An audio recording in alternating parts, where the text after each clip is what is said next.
from Sioux Falls, the Coyotes winner.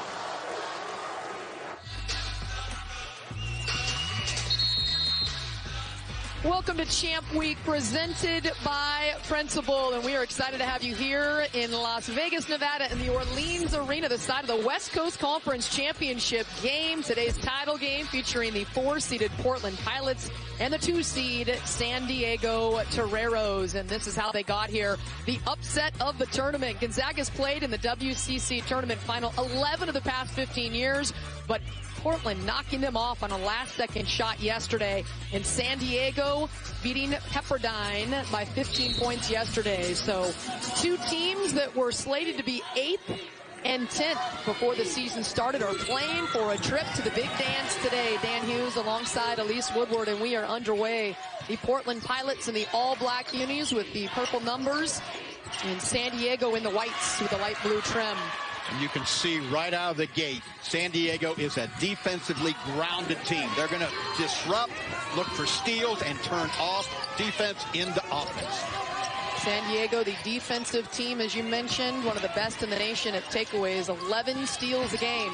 They are fast, athletic, and want to put pressure. A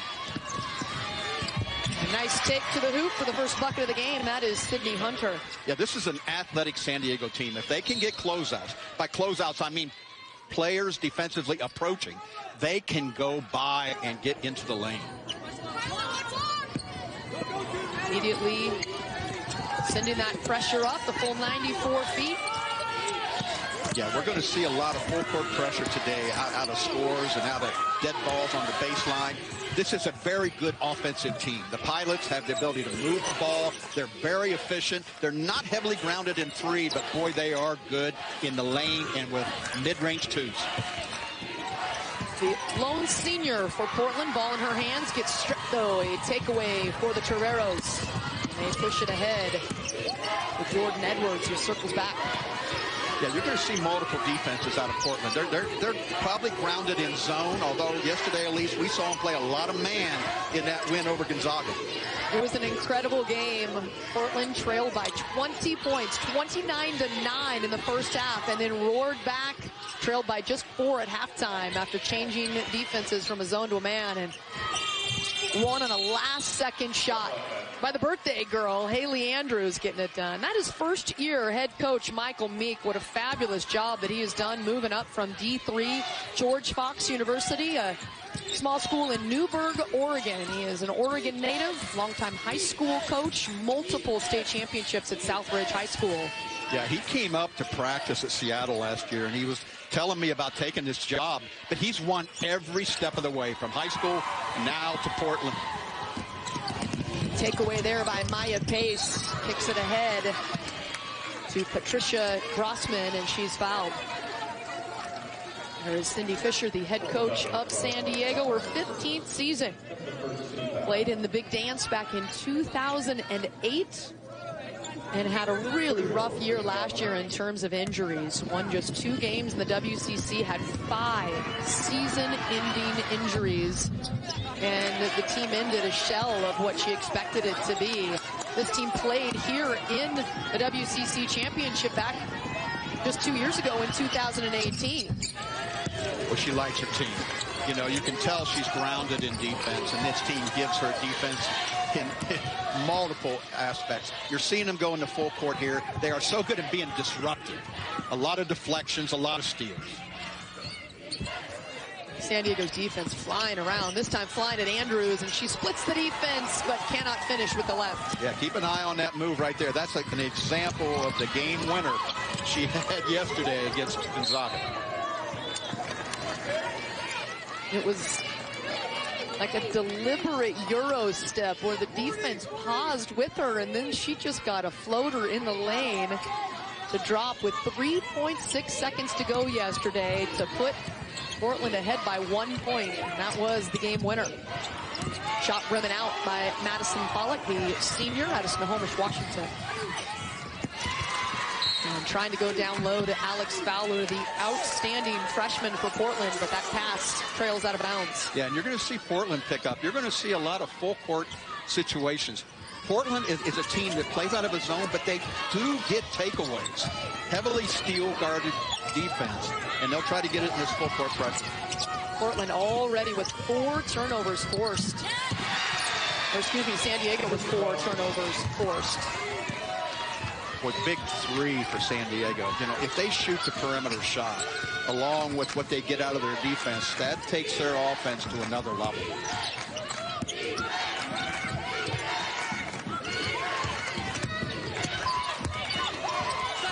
Down low, off the bottom of the bracket. Fowler goes down. On the push, Edwards flips it up. Pollock there with the O board and a chance for a 3-point play. That's something to keep an eye on. This is a good rebounding team, both defensively and offensively. Here's the drive right there.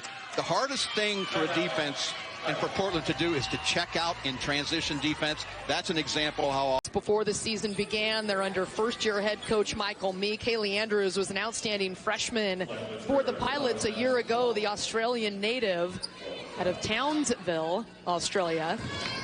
And she said they've been saving that play in their back pocket, and it was time to pull it out. And she said, I just give so much credit to my teammates for putting the faith in me that I could do it. And she did it on her 20th birthday as well. Just no question. Well, you can see the pressure of San Diego. They are disruptive, and it takes a while, I think, for any team, including Portland, to kind of get used to that pressure, because they're long on the ball at the guard position. They're active and very athletic, and you can see its impact on the game so far.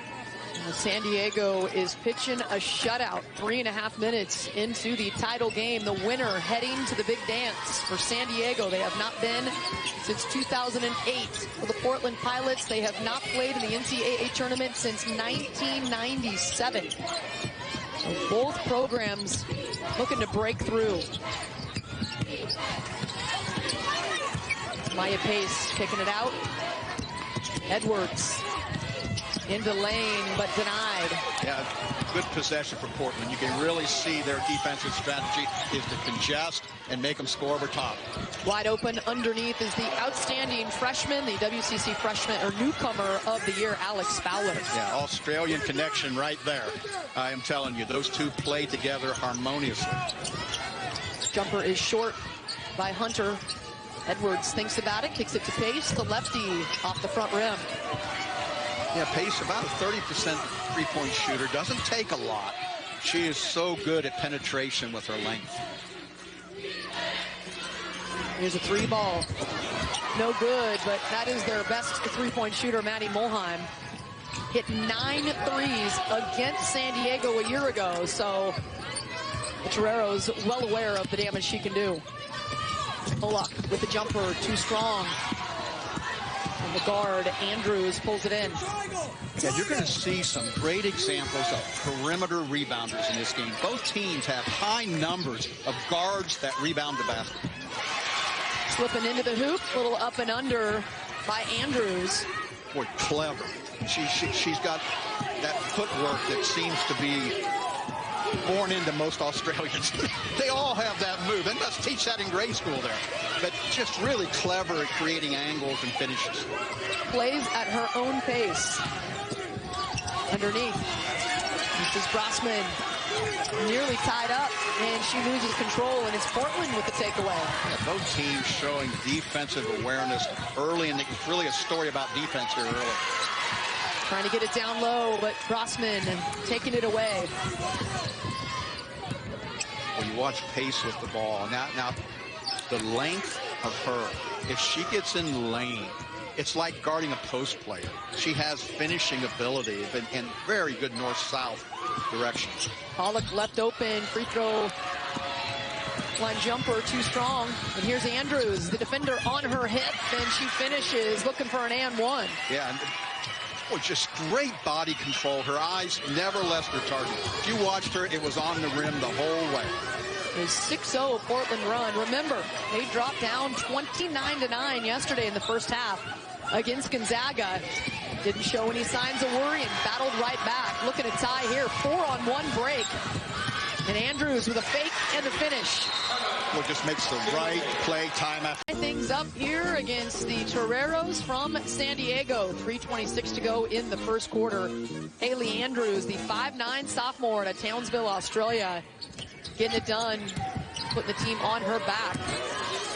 Yeah, this Portland team, I tell you, they're tough-minded. You and I kept talking about that during the Gonzaga game we watched yesterday.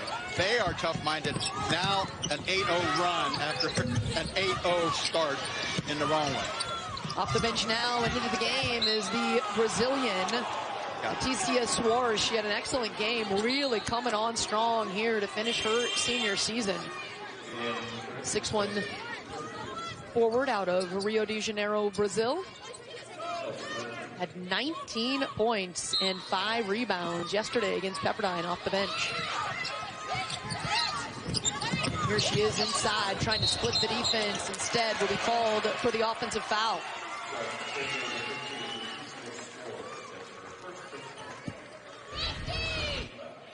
You know that San Diego loves to go inside. And you can see right there the congestion in Portland. They are committed to multiple people in the lane, congesting the lane, making finishes have to be from 15 to 20 feet. Haley Andrews, another big play by the sophomore out of Australia. 6 points already, taking the charge there. And you saw her tugging on her jersey before that timeout was called by San Diego. Working really hard. Remember, Portland has had to play 3 games to get here today. This is their 3rd game in the WCC tournament, where San Diego, as the 2 seed, got a bid right into the semifinals, so they should have the fresher legs. Yeah, great point, because both teams play from a full court defensive nature. So you're expending energy in a lot defensively. They both run, so it's going to have a little bit of a story. There's Soares using her offhand to score inside the lane. But Soares comes in the game, immediately you see San Diego going inside more and more and more, and she is a deliverer on the block. Nearly stripped away, ball loose on the baseline. Brenda Pantoa, one of our officials here today, coming in to say that that will be a turnover. San Diego forcing another one. Cheryl Flores and Tiffany Bird along with Brenda Pantoa today. Yeah, good crew today on this championship game. They've all been there and done that in a lot of basketball games. You're usually pretty good with the officials. I've seen you get a little red in the face sometimes, Coach. I've gotten better as I've matured as a coach. I think everybody would agree to that. And Portland this time with the takeaway. The ball off the fingertips of Soares, and Pilots letting that one skate out of bounds, which also gives time for San Diego to set up their full court press. Might have been better just to grab that one before it went out of bounds. Yeah, you're going to see the ability to value the ball and be efficient as one of the keys to this basketball game. Both ways, because Portland will go back and play a lot of zone, but they're going to pressure you in the full court. They want to get a couple easy ones off of steals.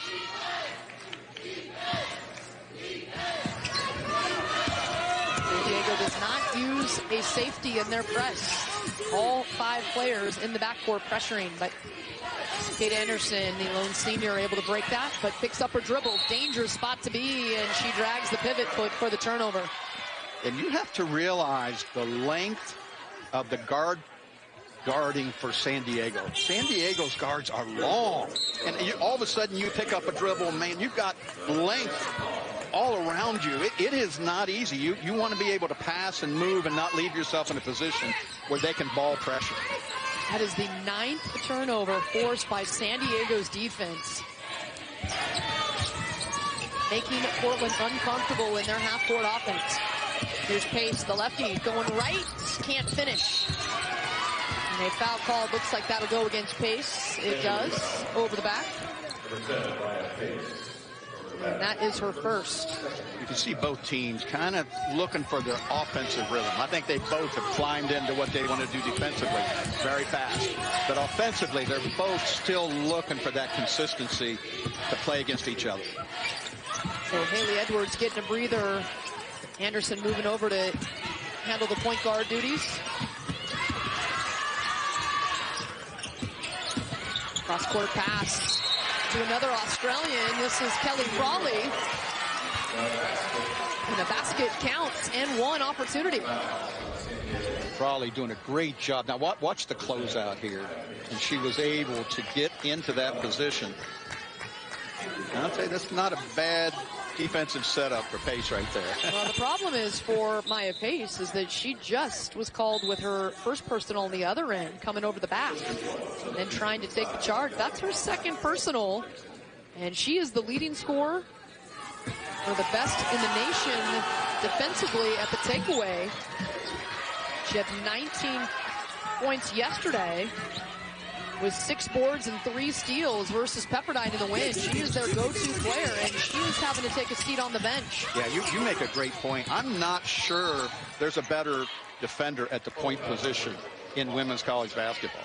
You know, watching her, she is incredibly impressive at the defensive end. The way she spreads out and guards, her concentration, all academic. She's smart. She positions herself well. That's a... You love defense. Keep an eye on number 10 when she's back in the game. Yeah, 5'11", the junior out of Oakland, is very disruptive. One of those that had a season-ending injury a year ago, battled concussion issues, had to miss about half of last season. Putting it on the ground, beautiful finish there. Yeah. Yana Kalfani.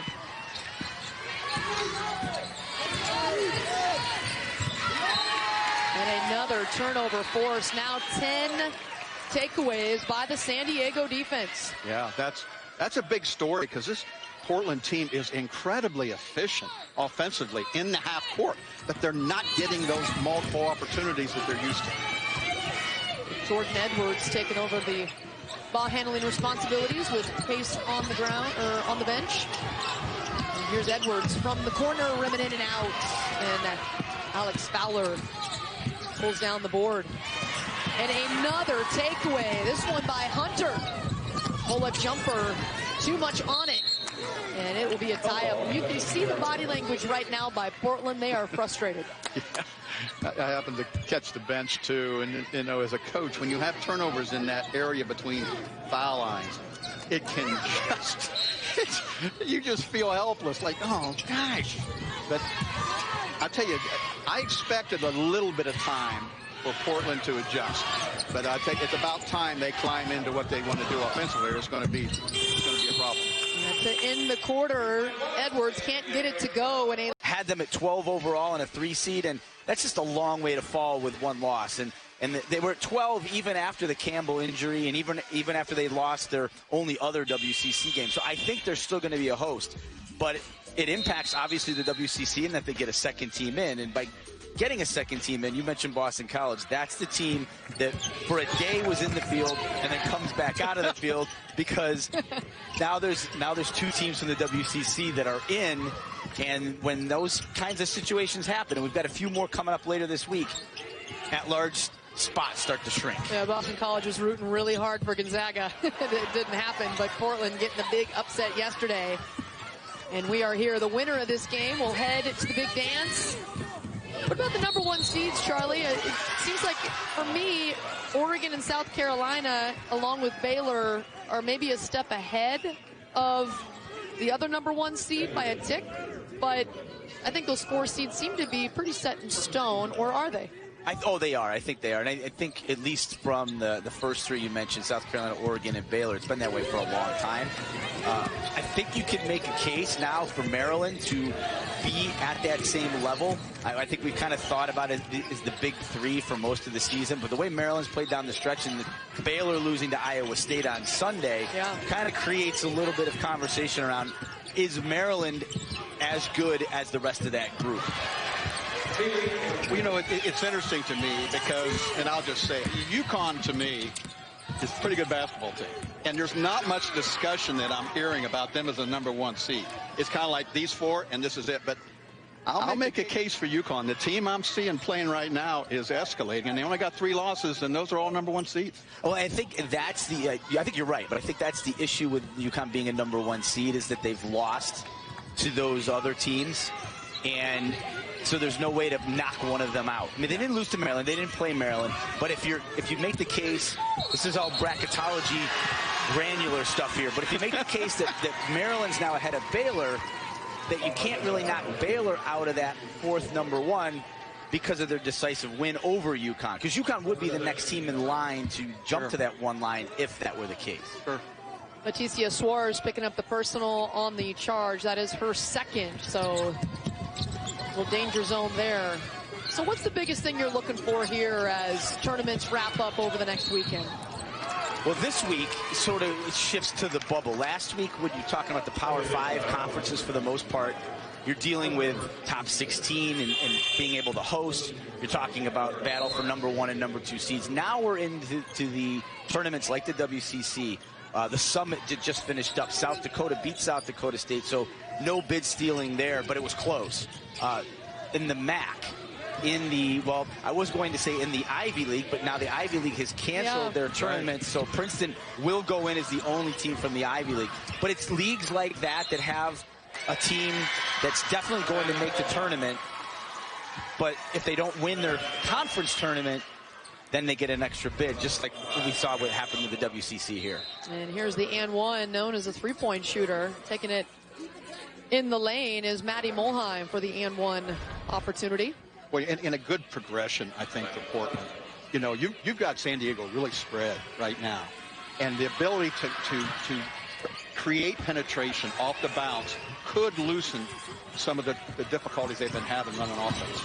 Remember, Portland fell down in this game 8-0. And now they have a 2-possession lead, 16-12. Here's Soares with 2 fouls. She goes strong anyway and gets the finish. Boy, she is a comfort zone. When she's in the game, you can throw it inside, and she can finish on the block.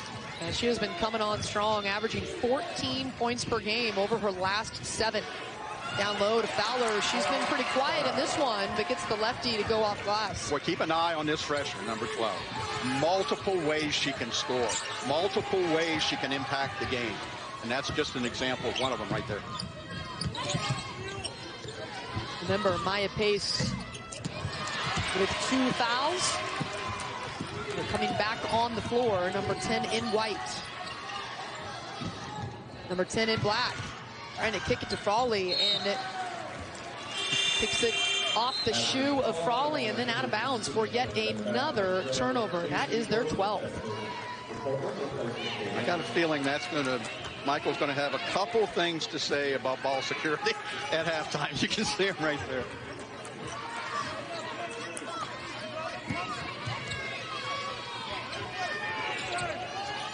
So Portland with the 4-point lead despite the turnover issues. Charlie, we obviously are trying to figure out how much the coronavirus will affect the NCAA tournament, and I think right now it's a wait-and-see game, but when you're trying to figure out hosts and seeding and everything is tied together, how do you approach this? Well, I'm kind of in a wait-and-see mode, too. Stanford is the one particular right now I think that's on everybody's mind. Portland with the bucket and their own takeaway. With that restriction on only 1,000 people being allowed in any one gathering, I'm not sure that Stanford's truly going to be able to host those games, whether they play in empty arenas or they move it or they come up with some kind of compromise. I don't know, but I think everybody's kind of in wait and see, and we're starting to see a little trickle. You know, we talked about the Ivy League. I just understand that the Big West is going to play their tournaments now in front of an empty arena. So more of this to come, and we just kind of wait and see and follow the news as it comes. Well, Charlie, you got to be the hardest working person in women's college basketball, ESPN, all that. I mean, you don't sleep. But what do you do?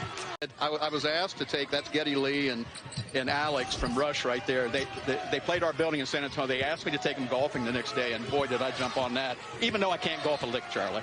Do you know how much I love that you've won a WNBA World Championship? You're on the USA National Team coaching staff, and you're like, I golfed with Rush. Yes. Oh, that would be the top of my resume. I was lucky enough to have that, too. Bracketology would be down the list if Getty and Alex were in my foursome. You coaches want to be rock stars want to be athletes. It all ties together, right? And bracketologists want to be roadies.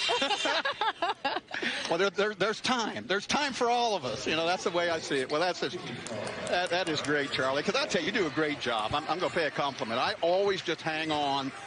You've got your finger on the pulse of things, and you've created almost daily drama, you know, as we watch these conference tournaments play out. So I appreciate what you bring to our game. Well, I appreciate you saying that, too. It's a lot of work, but it's a lot of fun. I wouldn't trade it for anything. I enjoy the heck out of it. And if it just brings a little bit more attention to the game and it creates a little more conversation around it, then I'll do it until the end of time. I'm convinced coaches think that you are the bracket. When the bracket comes out and it's not exactly like this, they're like, wait, what happened? Portland getting a bucket, and they've got an 8-point lead, matching their largest here in the first half against San Diego. Well, this is the toughness, Elise, that we've seen out of Portland. I mean, the score matters nothing. They just seem to deal with what the journey's teaching them in the game. They kind of rev up. They are an amazing team when they can run offense. They're incredibly efficient. And that's without the three ball being a big part of it. The next dead ball will be a timeout, so trying to get a breather for Haley Andrews. She got some time off a little bit earlier in this game, and that was when San Diego was able to go on a run. Inside, Brosman kicking it off the glass. Can't get it to go. Tipped out of bounds, and it will be Portland basketball. You're going to see San Diego able to set their, you know, it's really interesting to me to watch what the impact will be in the second half of this full court pressure. Because it's going to take a little bit of a toll when you're guarding, you know, end to end. Both teams are doing it right now. J.C. Dorsman, who has been playing really aggressive offensively here in the tournament, came in averaging 2 points a game and is averaging 8.5 points per game here in the tournament.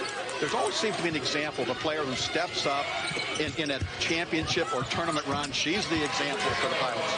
That strong take through some contact for Patty Brosman down low.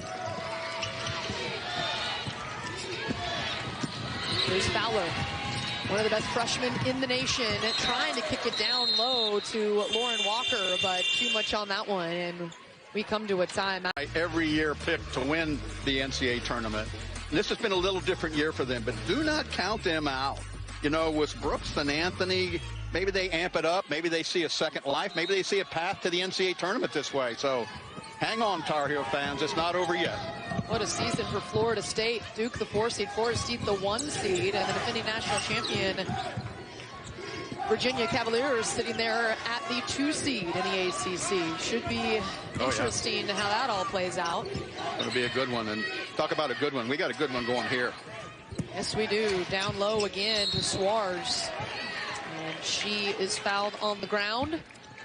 Soares, to me, is a difference maker. Coming off the bench, when she enters, it gives them a way to play and score consistently. She's getting things done in the low block and getting to the foul line. Is the Brazilian native, spent 2 years in Texas at Odessa Community College. And coming up at the half, we'll find out whose tickets have already been punched, and you'll get to hear all the experts: John Brickley, Rebecca Lobo, Andy Landers, and Charlie Cream, breaking it all down, plus first half analysis. As one of these teams will be going dancing for the first time in a long time. San Diego last visited the NCAA tournament in 2008. And for Portland, the team with the ball in black, it has been since 1997. But don't you just love that, you know, and the fact that the Zags are also going to be in. You know, you just love the fact that these teams have played themselves into a chance, and one of them will realize that chance to play in the NCAA tournament. Portland denied at the rim, had a good opportunity, but the link, San Diego getting a piece of that. And they go back down on the block. Big time power move, and she is fired up from Soares. Yeah, continuing to deliver. And you gotta credit San Diego. They are going to her time and time again. Raleigh Little push pass over to Fowler, tipped out of bounds, so it'll be a baseline out of bounds play for the Pilots. Back onto the floor is Haley Andrews. The point guard, the birthday girl yesterday, 20 in the books. Game-winning shot against Gonzaga. That's a pretty good day. Well, and you got to credit her just being a total playmaker. I mean, leads the league in assists, you know. She just knows how to make the right basketball plays, and there's no doubt she's a pretty good recruiter, because the Australian players have followed her coming to school. Monty put the ball on the deck and then down low to Soares. Denied, though, by the defense again. Soares has 3 looks at it, can't get it to go from inside the paint, but another offensive board for the Toreros. Yeah, you can see her impact. Not only you can see him on a direct pass, but her ability to get on the glass. And once again, can't get it to go from right in the lane for Soares.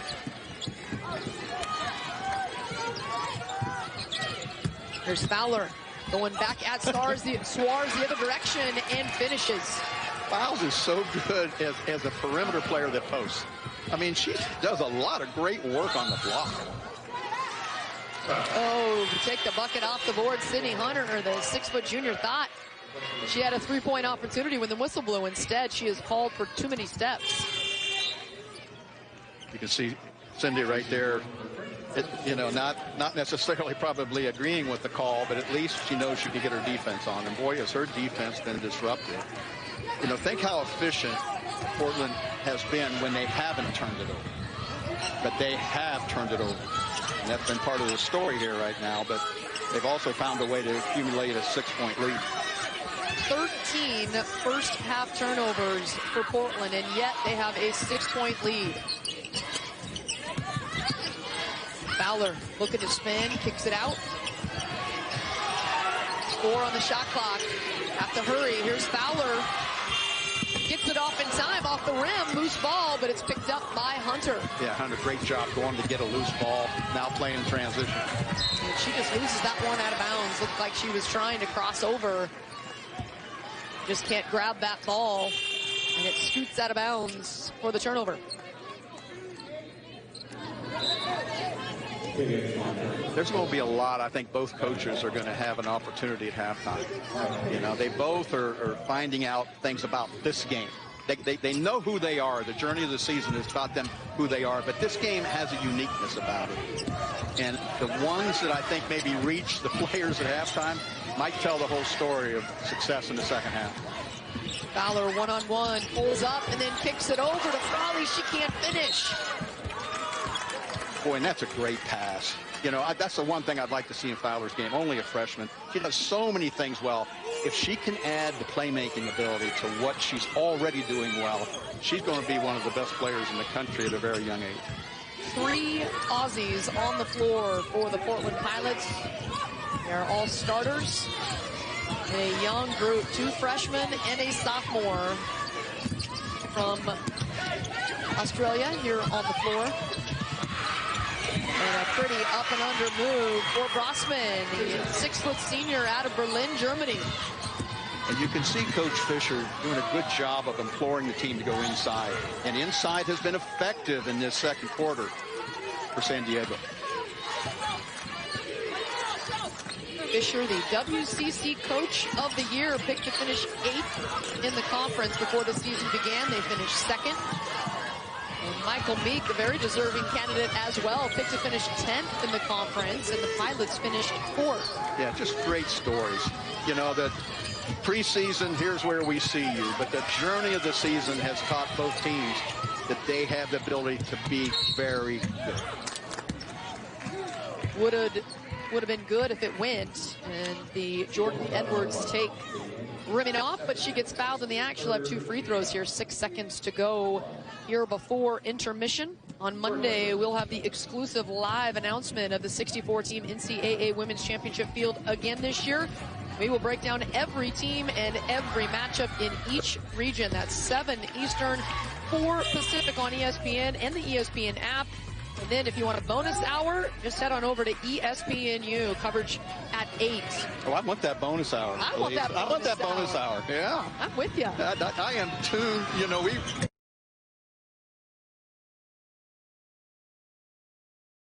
and inside has been effective in this second quarter for San Diego. Fisher, the WCC Coach of the Year, picked to finish 8th in the conference before the season began. They finished 2nd. And Michael Meek, a very deserving candidate as well, picked to finish 10th in the conference, and the Pilots finished 4th. Yeah, just great stories. You know, the preseason, here's where we see you, but the journey of the season has taught both teams that they have the ability to be very good. Would have been good if it went, and the Jordan Edwards take rimming off, but she gets fouled in the act. She'll have 2 free throws here, 6 seconds to go here before intermission. On Monday, we'll have the exclusive live announcement of the 64-team NCAA Women's Championship field again this year. We will break down every team and every matchup in each region. That's 7 Eastern, 4 Pacific on ESPN and the ESPN app. And then if you want a bonus hour, just head on over to ESPNU. Coverage at 8. Oh, I want that bonus hour. I want that bonus hour. Yeah. I'm with you. I am too. You know, we have vested interest in that show as well. But I love that show because that really prepares me for the tournament. At the buzzer. Can't get that one to go. The NBA 3 trying to hit it. That's one odd thing in the year 2020. Neither team with a 3-point field goal make in the first half, Coach. Yeah, and, you know, it's going to be interesting because that could make a difference in the second half. Because it's really played no part in the first half. Free ball has no patience and very clever in finishing plays. Second team all WCC this season. Her freshman teammate Fowler, first team all WCC. Here's the stats. One odd thing in the year 2020. Neither team with a 3-point field goal make in the first half, Coach. Yeah, and, you know, it's going to be interesting because that could make a difference in the second half. Because it's really played no part in the first half. Free ball has not been a factor or even an offensive usable part for either team. And that certainly would be in the favor of Portland. They have 171 made 3-point buckets this year. San Diego only 101. So it is a big part of Portland's offense, and they have yet to hit a 3-ball. You saw Portland come out, run a great high-low, good shot, but finishing shots is going to be an important thing. And that's 2 examples right there, both excellent shots for the offense that were not finished. Pollock, senior, clapping her hands together. Would love to get that one back. There's the opportunity underneath. So 2 misses exchanged back-to-back here as we start the second half. San Diego didn't shoot the ball well in the first half. It was 33% shooting in the first half, but for Portland, 54% shooting. So when they weren't turning the ball over, Portland was effective. First bucket of the second half, though, goes to Sydney Hunter on the out-of-bounds play. Yeah, just a really solid out-of-bounds. Give Coach Fisher credit. Just a really solid baseline out-of-bounds. That's a backdoor cut out of an action they normally run. Got another layup. This is Mulheim. First 3 of the game nailed by Mulheim. Boy, and things just become a little easier when the ball goes in the basket. I'm just here to tell you that as an offensive coach, when the ball's going through the basket, you feel pretty powerful. When it's not going in the basket, you're not finishing plays, you're just struggling to find out how to score. Yeah, San Diego in a zone down that possession. Down low again to Pollock. Can't get that one to go. Rimming off. Frostman trying to come up with the board. She's sent to the deck and a foul on the ground. Yeah, let's watch this play. Going up the lane and then a strong back cut right there and gets the defender on her back. That's a called play right there out of that. But that 3-ball, that penetrate and pitch. This is a team that really moves the ball normally very well. Now, they've kind of affected it because they've turned it over a lot. They're still shooting a high percentage. And another baseline out of play, a bounds play execution. It's perfection on that. And another bucket by Hunter. Yeah, it's been a difference maker. And you're talking about a close game like we're seeing here. Those things can be difference makers. Watch this here, coming across. There's that cut. Just, again, great without the ball. You can see her ability to change speeds and accelerate to the catch. Hunter with an excellent game so far in this one. The 6-foot junior out of Kaiser, Oregon, McNary High School. Her older sister, Sydney Hunter, part of the Oregon State Beaver squad that made it to the Final Four back in 2016, and is now a part of the coaching staff as a grad assistant at San Diego. Being a pretty proud older sister, though, to see Sydney playing for a chance to get to the big dance for the first time in her career. Here's Fowler underneath, and that one rolls in. Boy, it's just almost telepathic to watch those two Australians make plays with each other. Pace going hard with the offhand and getting fouled in the act.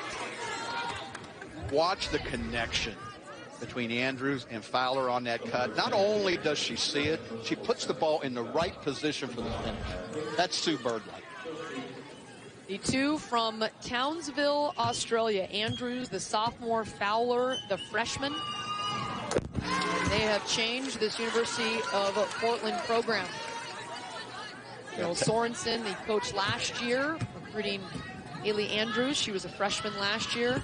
Had an excellent rookie campaign, and Alex Fowler joining her along with Kelly Frawley, the other freshman out of Australia, although she's from a ways away in Melbourne.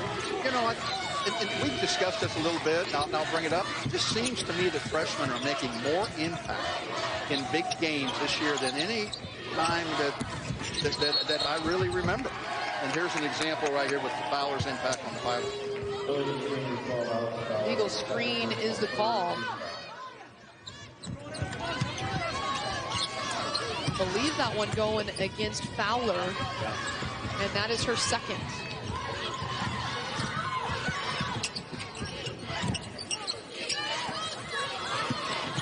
Pace with a pull-up. High elevation on the jumper, and that one rattles in.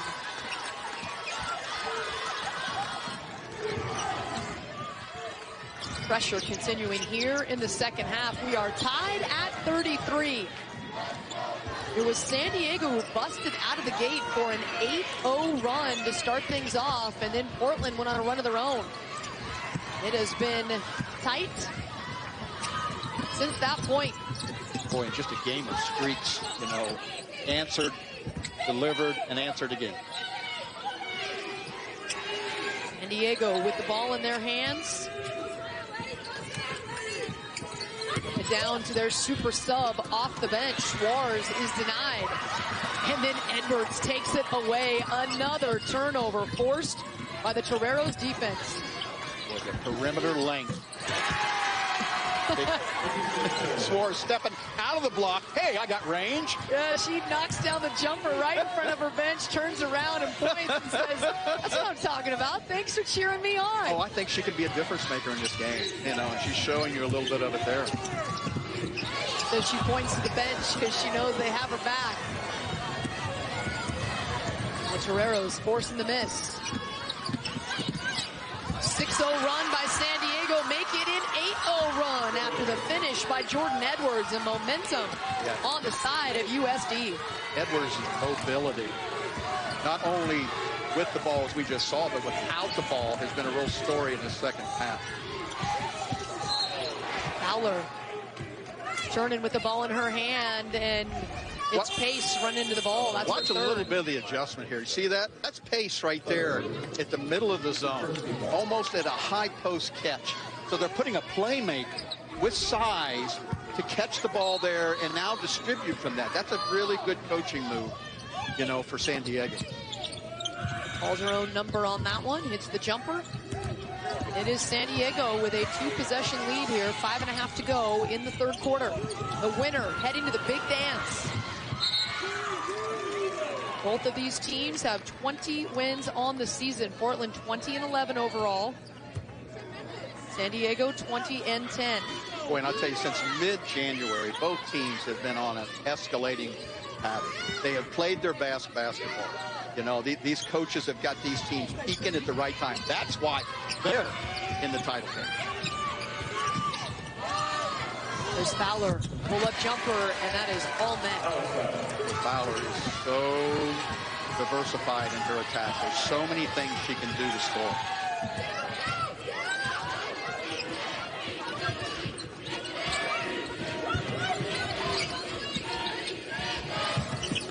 There's Edwards looking inside against the zone. Soares nearly picked from behind. It's deflected, but Pace rising up. Can't get it to go. And it's Frawley with the ball. Heading the other way for the Pilots. Andrews, another left-handed take.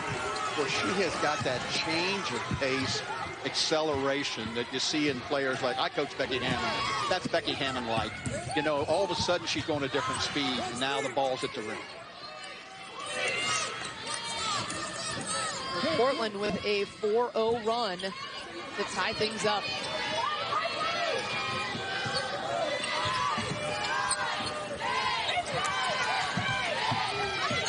On the shot clock, Edwards slicing in. Great drive. Well, that's well described. That's what she has done. With and without the ball, she has created effective penetration. There's Borsman, a 6-foot junior out of New Mexico, getting in the lane. That ball deflected. See, this time it's Brossman pulling on the jersey. These two teams going hard. A big goal on the line. This late in the season, like always, is really good and truly deserving of that #1. Well, the game's still in the balance here in Las Vegas, the Orleans Arena.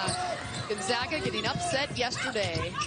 Number 11 in the rankings, number 9 in the RPI, and they lost on a last-second shot yesterday, courtesy of Haley Andrews and the Portland Pilots. They're trying to ride that magic carpet all the way to the big dance. There's Andrews. Happy birthday to her yesterday. Big 20th birthday girl hitting the game winner. They've got some work to do here, down by 2 against San Diego. You know, I was glad to hear Charlie talk about Gonzaga the way he did, that they're going to hold that home court seed, because they've had an incredible year. They're not playing in this game, which is a testament to the quality of the league, but they have had a phenomenal season. RPI now at 12. And look what they did in the WCC, 17-1. They took Stanford to overtime in the non-conference portion of the season. That was one of their 3 losses. 2 losses, one in the regular season, and then yesterday to Portland, a team they'd beat twice in the regular season. A little up and under move by the senior. Anderson doesn't go. San Diego, a 2-possession lead in the ball. In the act of shooting, Andrews gets fouled, holding on to her knee. I hope it's just a contusion. Seems to be okay, wincing a little bit. She athletically covers ground. When you see her run the floor, when you see her cut, when you see her even with the ball, you know, when she has the ability to gain momentum. From point A to point B, she gets there very fast. Smart move by Edwards, getting into the lane, drawing contact on Fowler, the leading scorer in the WCC conference as a freshman, number 12 in black. So she's got 3 personals. A lot of time left in this game. Oh, yeah. Going to take away some of her ability to be aggressive. Yeah, the beauty of this game is, to me, the trip to the NCAA tournament is going to ride on the 4th quarter. Because I got a feeling it's going to go back and forth. It's been that streaky type of game. But who's going to have that last run? Who's going to have the presence to take their team to the big dance? Got some blood on the knee of Haley Andrews. All WCC freshman last year, and then 2nd team all WCC this year. Yeah, you want to get her ready fast. The Pilots are leaning heavily on that sophomore right there. Led the WCC in assists this season, 5.7 per game, and a lot of those going to Alex Fowler. And she has the best pivot in America. I'm just going to put her right out there. I don't think it's been said yet, but when you watch her cleverness with her pivot and the different angles she takes, I'm just going to brand it the best in America. I like that. Clever. Good description. Portland breaking through the pressure this time without Andrews on the floor, and it's wide open. Fowler finishes underneath. She's got 14 to lead all scorers. Keep an eye on her. Don't think about her being a freshman. Think about her being a primetime player. She could be a difference maker as we close this game out.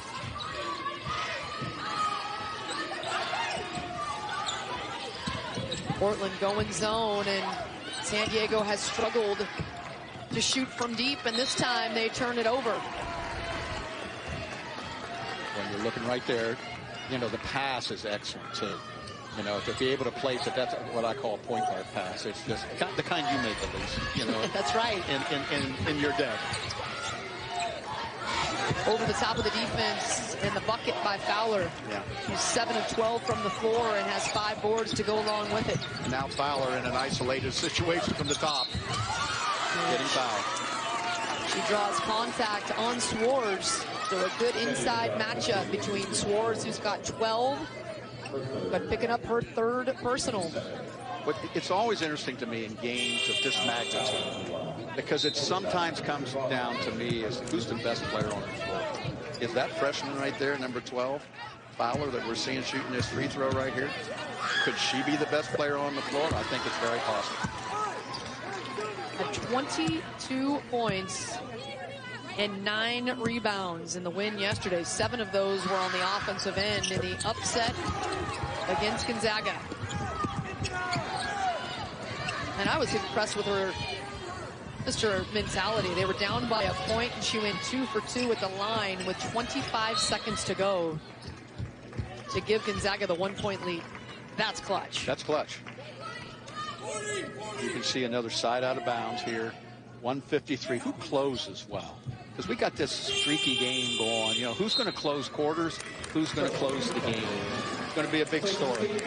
San Diego has played a lot of close games. Their scoring margin on the season is just plus 3, even though they're the 2 seed in the WCC. They only score 60 points per game. They only give up 57. They like it low scoring, defensive oriented.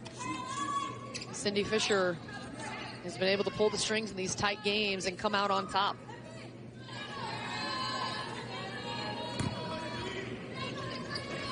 Andrews back on the floor with her knee taped up, trying to stop that blood. Portland staying in that zone defense in the half court, which has probably been their most effective. It's kind of a matchup. You see it move to some man-to-man principles and switching, as we're seeing right now. Hunter trying to hit the rim, but can't do it with the shot clock winding down, and that's a shot clock violation. Yeah, excellent defensive possession for Portland right there. Switched late in the shot clock, did a lot of things strategically very well. Well, that was nearly over. Very close. Like she was straddling that half-court line, but Portland, 18 seconds on the shot clock, ball in their hands. Here's Fowler. Spread 4, Fowler in the middle of the floor. Single coverage, Fowler with a good-looking shot. Can't get it to go, though, but hooked out of bounds. It will remain San Diego ball on the defensive board. Yeah. You can see that's the player that the Pilots want to have the ball in some key situations. And you're right, Portland got it spread out, and it was single coverage for Fowler, but couldn't finish. A travel is the call on Sydney Hunter. Yeah, you can see, San Diego wanting to put everything in the paint. Sometimes you just got to make the play that's there, the space that's there. Because this Pilot team has done a great job of congesting the lane. Here's Mulheim, the 3-ball rattling in and out.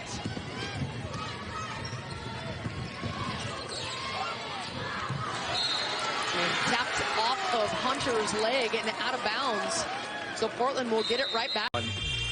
And as you look out here, you're looking at Florida State. What a great story of Florida State and what they've been able to do. Can they replicate that in the tournament? Fowler had one-on-one coverage underneath, kicks it out to Mulheim, and Portland will reset. 18 on the shot clock. 26 to go in the quarter. Pick and roll with the dynamic duo. I think it's good action. We'll see. Brawley getting in the lane, little hesitation, goes off the window. Boy, great change of direction and speed, and tough but effective finish. 4 left in the quarter. They're going to have to rush this. Here's Pollock, gives it to Pace. And that one is no good. So we go to the 4th quarter tied up. 43 all. 10 minutes away. Somebody will be heading to the tournament. It's been since 2008 for San Diego, since 1997 for Portland. Here's Frawley off glass. We got a good one. The finish coming up.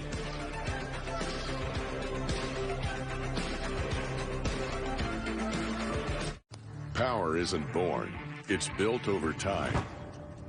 For over 65 years, Hercules Tires has been providing the muscle to move more drivers.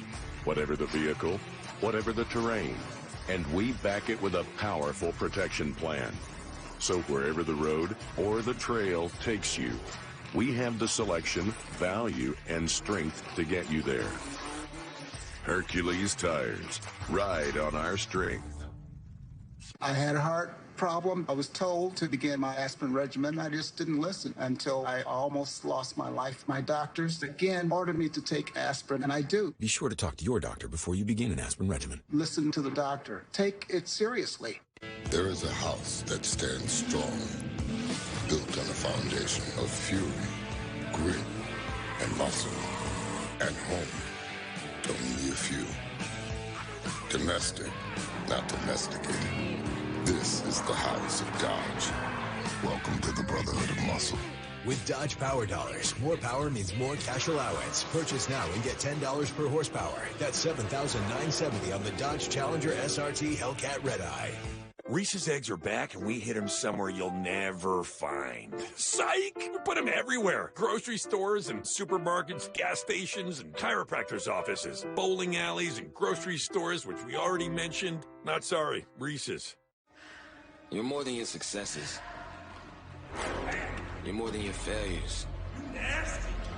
You're the work. You want that smoke? Give him that fire.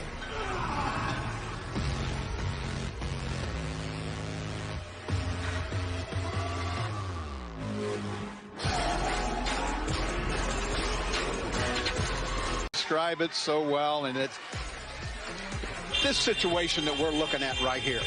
You've got two teams who, at the start of the year, were wondering who they were going to be, and they are 10 minutes away from playing in the NCAA tournament and winning a tournament championship, and we're about to see who realizes that opportunity. First-year head coach Michael Meek of the UP Pilots trying to get there his first year as a Division I head coach. And into the lane is fouled in the act. Frawley will head to the line. And Frawley takes the ball to the basket with authority. You're seeing an example of it there, and some of the effects as she kind of hobbles to the line. Keeley, the 6-foot freshman out of Melbourne, Australia, was just 1 for 9 from the field against San Diego during the regular season. I think you see the improvement right now in person from Portland at the beginning of the season until now. They lost twice to San Diego by 19 the first time they met. That was in San Diego. Yep. But then by just 4 points in Portland. Yep. And then today, this one going down to the wire, we would imagine fourth quarter, and the Pilots with a 2-point lead. Yeah, well said. Well said, and a story that is going to play out. Boy, this is the moment. You know, it's a lot about moments, but fourth quarter in a championship game, that defines moments. Just one senior on Portland's roster, Portland native Kate Anderson at a Jesuit high school.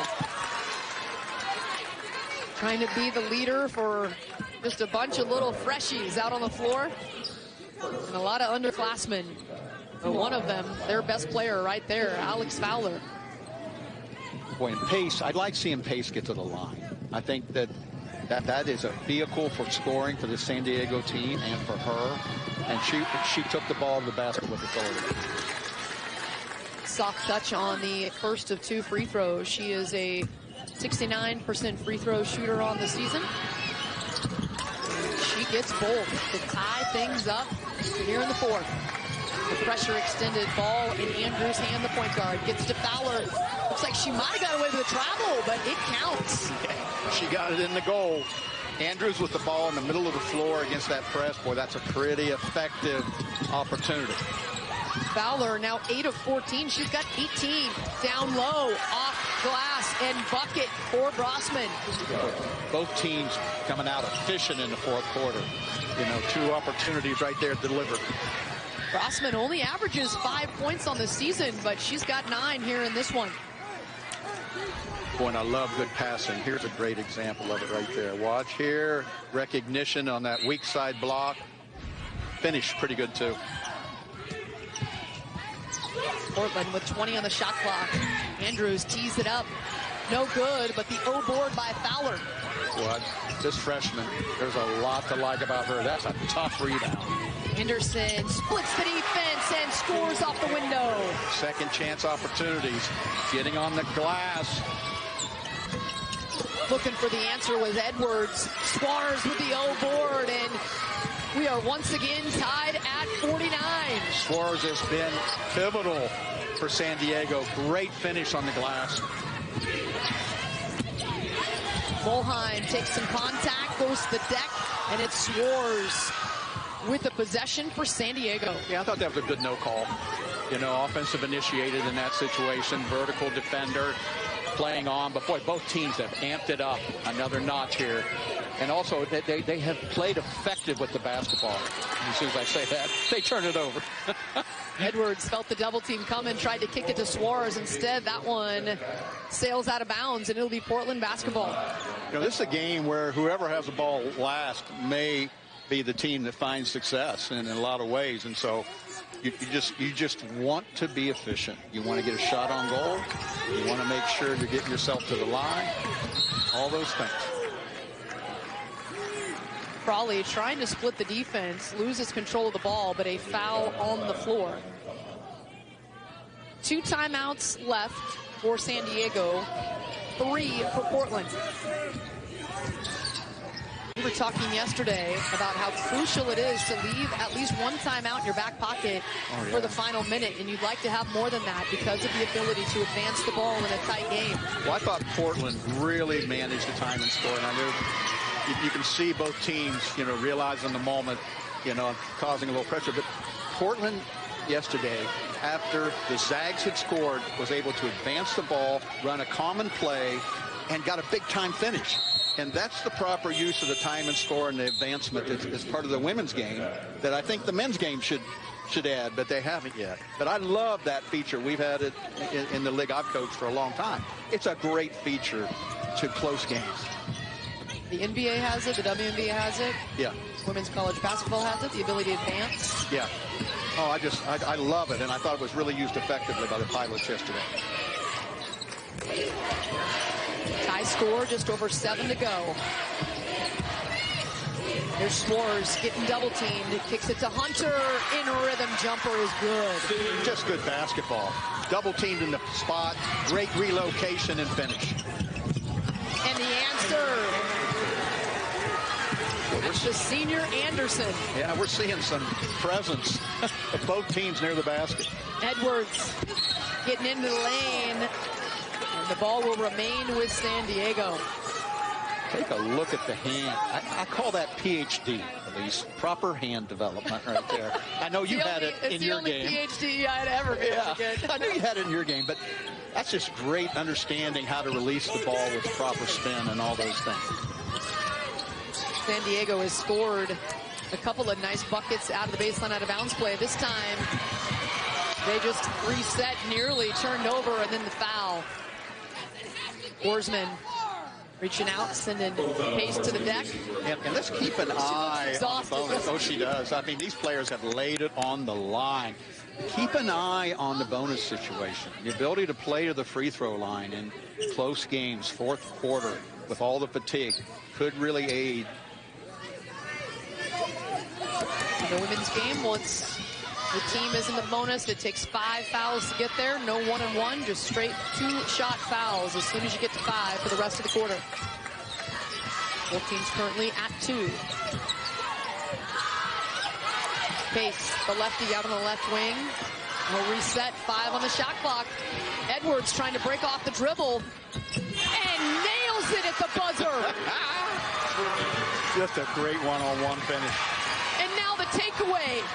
Edwards going right at the defense. No call, but Hunter there.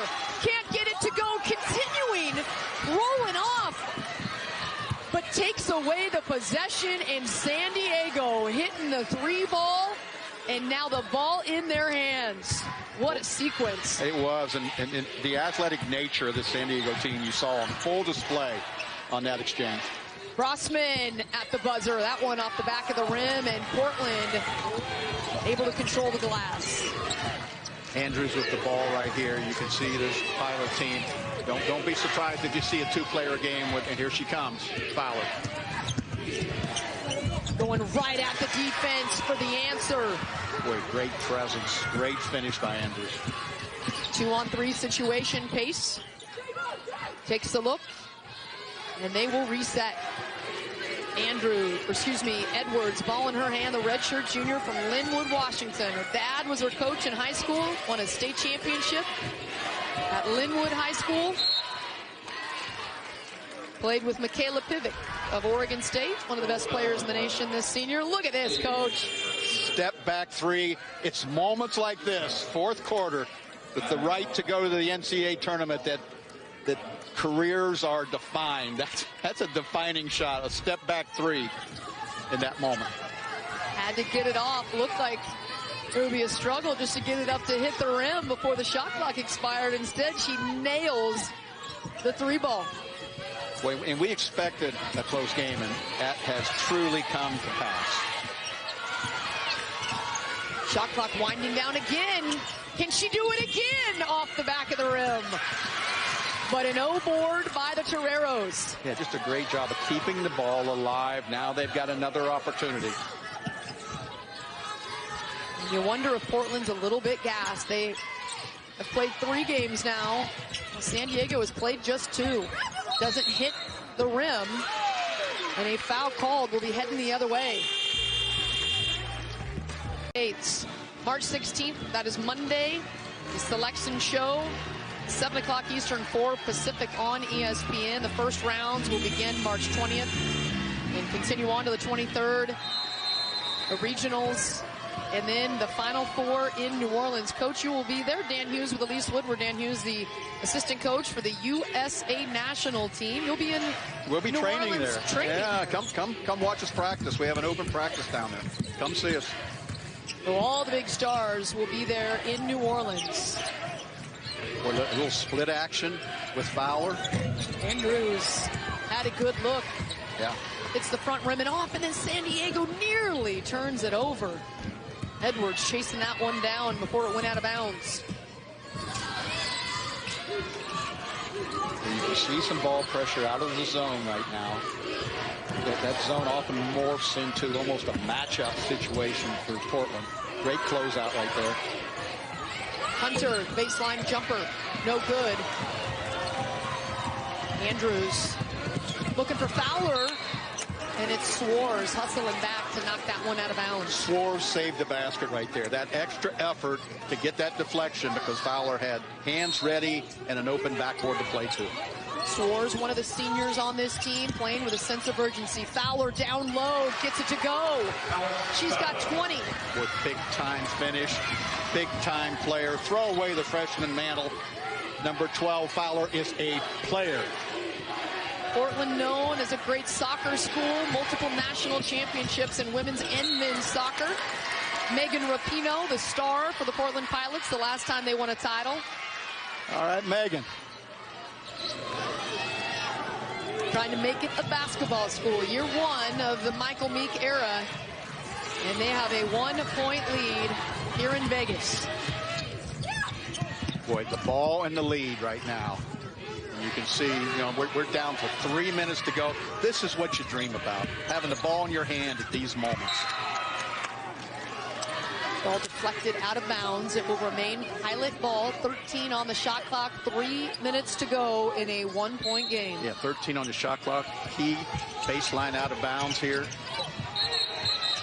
And a foul. Edwards hits the deck.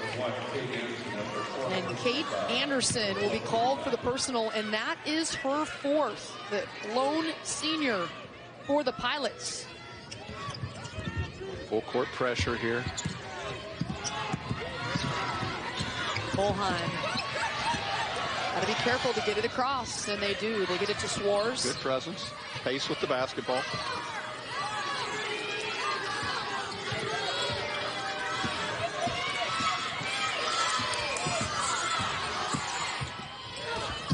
Edwards is denied by Fowler. What a defensive rotation by Fowler, getting over there for the block. Fowler just contributing at both ends right now. This is Mulheim. Junior sharpshooter gives way to Andrews. She's in the lane, the two-step, looking for contact, no call, and San Diego holds. Yeah, San Diego, great defensive possession, not fouling the strong drive, now with the ball and a chance to take the lead. Pace, the lefty, getting in the lane, draws the contact, nearly a chance at a three-point play. Like the idea of her going to the line, like the idea of her getting in the lane with her length. You know, an opportunity now to put San Diego back in the lead. So coming on the floor. Jordan Edwards will get a breather.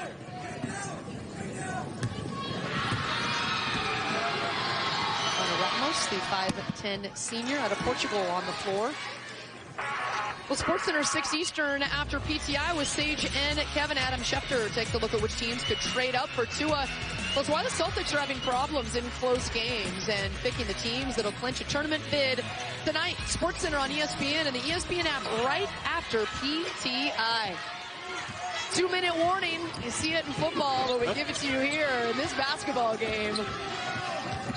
A 1-point lead with the ball, 2 minutes to go to the NCAA tournament. Frawley, no good, but the senior Anderson pulling that one down for another possession for the Pilots. Yeah, you got Andrews with the ball. Don't be surprised if Fowler gets a touch. Right there it is. He's going at Soares. No room. And a timeout called. I like that timeout. Oh, yeah. I was fortunate to do the first game of Patty Mills all those years ago at St. Mary's. Boy, does he remind me of Patty Mills. Yeah? He does. He does. I was able to follow Patty's career at San Antonio. Fowler with the offensive rebound. Can't get it to go, but comes away with the ball. And a foul on the ground. Some frustration. She can't believe she missed that one. Wide open underneath. Boy, she is working, though. She is working hard. And the best thing for Portland is they retain possession. Absolutely. Underneath, Anderson, ball deflected, and they come away with it. What a stop by San Diego. That length once again. Exactly. And discipline. You know, they did a great job of walling up, of just staying straight and not being able to let the offense draw a foul. Edwards back on the floor. Underneath to Soares with her left hand, short. And a foul is called. Fowler at one end, missing point blank. Soares with some defense in her face, can't get it to go. In less than a minute to go in a 1-point game, we'll head the other direction. Yeah, both teams getting great shots, but converting. You don't realize that at that area, you know, and it's about a 50% finish over top of defense. And you can see that they went on the wrong side as far as a 50%. Haley Andrews is 75% free throw shooter on the season. Snuggles the first one home.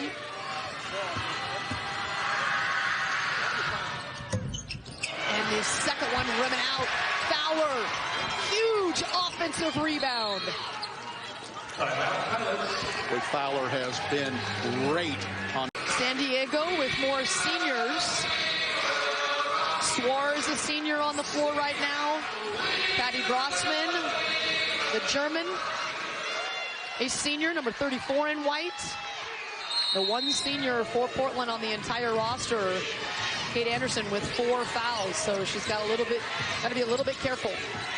10 to go on the shot clock. Fowler, top of the key. Soares in her face. Here's Andrews. It's short, and San Diego gets the rebound. And Andrews with the ball covered up, getting in there to tie things up, but it remains San Diego's ball on the possession arrow. Yeah, 28 on the shot clock, 33 on the game clock. Boy, we've got it set up for San Diego right here with a chance for an answer by Portland. And so the timeout taken. Look at this. Can't get it to go. No. These players have exhausted themselves in this game, to be honest with you. And they've had some pretty good looks late that they haven't quite. Over on ESPN2 now as we bring you the finish of the WCC Championship. Make that ESPN News. If you're looking for Duke Jacksonville lacrosse, it is on ESPN News. But we got a good one here. 33.7 seconds to go. Pressure by Portland. And Soares releases that pressure. Gets it to Grossman. Yeah, you can see they're taking it down. This is going to be a single-digit attempt offensively. Pace, the leading scorer for the Toreros. Ball in her hand, the lefty on the senior. And it's off glass and good. San Diego. They're confident. He's reminding them that we know what to do here, so it's going to be a great play out. But you got a very, very good defensive team in San Diego, and you're talking about defending without fouling. Portland's best three-point shooter, number 15 in black, Maddie Mulheim, has hit 59 free balls this season at a 34% clip. Fowler with a dribble handoff. Andrews feels the double team, and the scoop is good!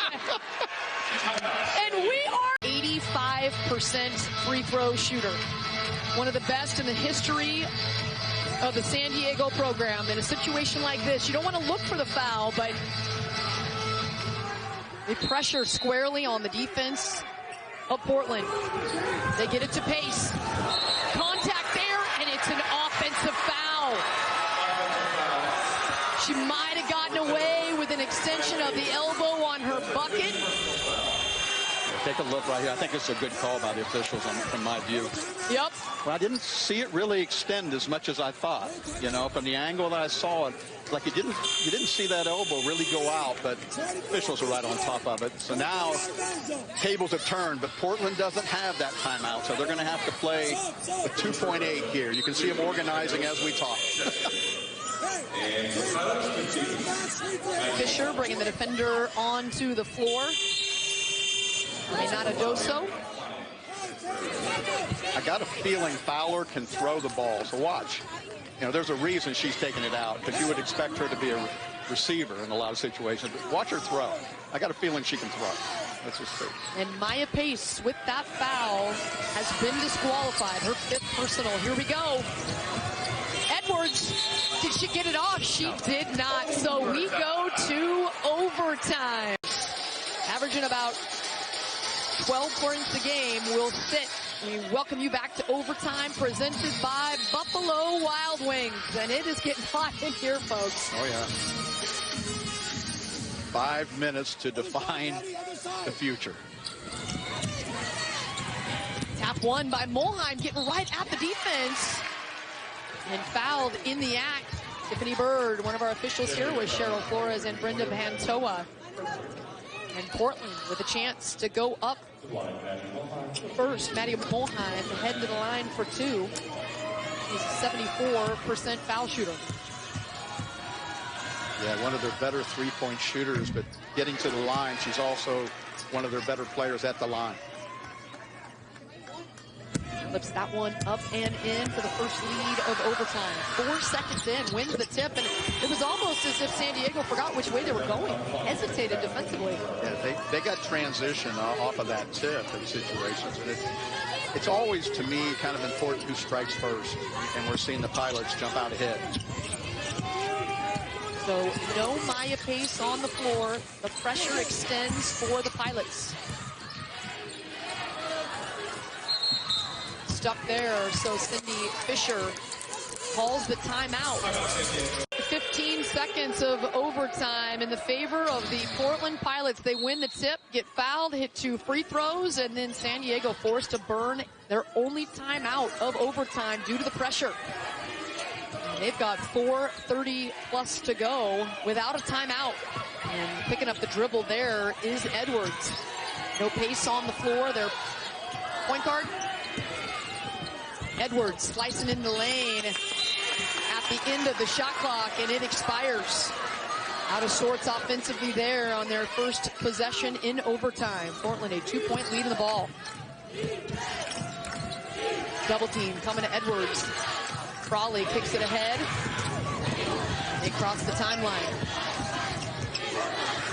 Now 20 on the shot clock. Portland will run their offense.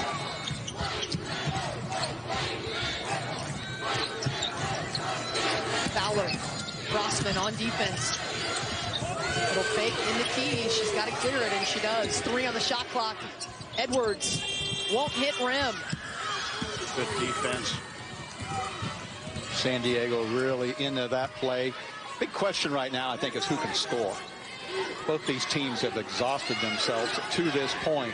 Now you got to be able to run offense when you're tired. You got to be able to run offense with a lot on the line. Edwards to Soares. She gets inside the lane and finishes, and we're tied. Yeah, that could be a great vehicle for San Diego right there. Soares, great job on the closeout, broke it down, finished strong. Crawley was out in front, picks up the dribble, but then finds Ed Andrews, the point guard.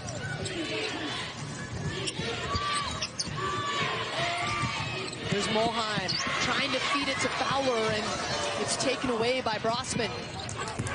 Looks like she might have jammed her finger. Yeah, great effort on her part. I mean, she worked to get into that deflection, you know, where she expended a lot of energy to get that ball back. Coach Cindy Fisher had said Brossman just have to have her on the floor. She fills up the box score.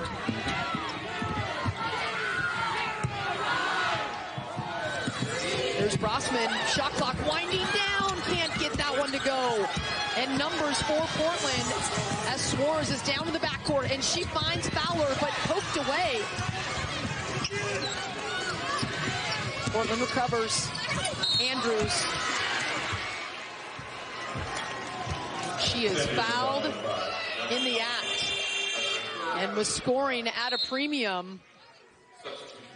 Andrews will get to head to the line and take a breath and have a chance with nobody in her face, because San Diego's defense has been very tight all game long. You know, you're watching Andrews play, and you look at the remarkable number of great plays she's made at key times, and you know what? They've all been with her left hand. So all you young players, that's why people are telling you to develop your offhand, because she's made extreme north-south penetration with her left hand time and time again. Andrews gets the first, and misses the second. She's 2 of 4 from the line in this game. Keep an eye on number 15, Soares. You see her coming up there. She may be the vehicle San Diego can play through here. Pollock, the senior, too much on the jumper. And Soares from behind tips it off of Andrews, and it will remain Torrero's ball. Baseline out of bounds.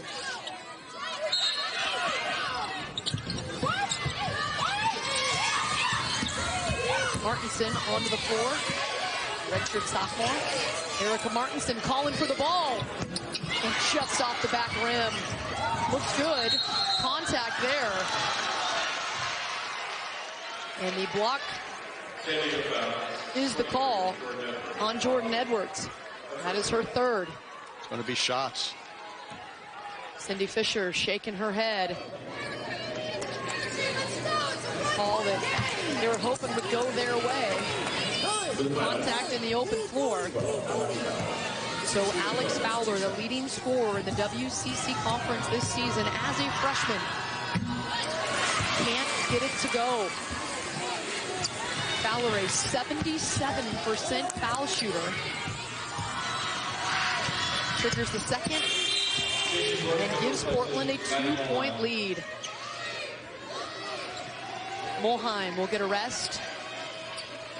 J.C. Gorsman onto the floor, trying to extend some pressure. The officials looking at Fowler, might have some blood. And when they say leave it on the floor, they're leaving their blood, their DNA. It's all over the place today. These two teams have really played hard. Oh, they have. They have. It's going to be interesting right now with as much press defense that both teams are playing against. Can you transition that into attacking offense? Because what we've seen here a lot in the overtime is just basically not having shot clock to finish plays. Losing it momentarily was Soares, but they crossed the timeline, and Jordan Edwards, the redshirt junior, calling out the play. Erica Martinson with the ball. 8 on the shot clock. Here's Edwards. Step back 3, and she drills it. Wow. Big time finish for Edwards.